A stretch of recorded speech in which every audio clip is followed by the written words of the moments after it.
How to fix Facebook comments not loading. In order for you to fix this issue, it's pretty simple and a quick process. First thing first, head over to your application Facebook.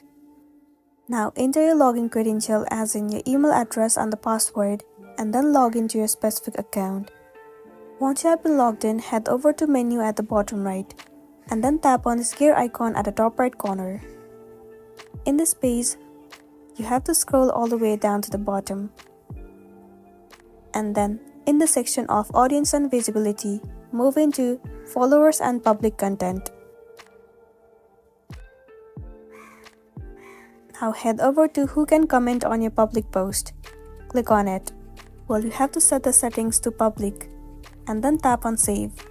Likewise, set all the settings to public. Once done, the next thing you want to do is go back and move into your previous page. Now head over to Post. Enable this option, allow comment summarize on your post. Once done, now whenever someone comment on your post, you will be able to get the notification on a notification bar. Click on it and check the comments that you have received. After that, you will be good to go. So that's a wrap for this video. If this video helped you out, give it a like and check out our next tutorial. Thank you.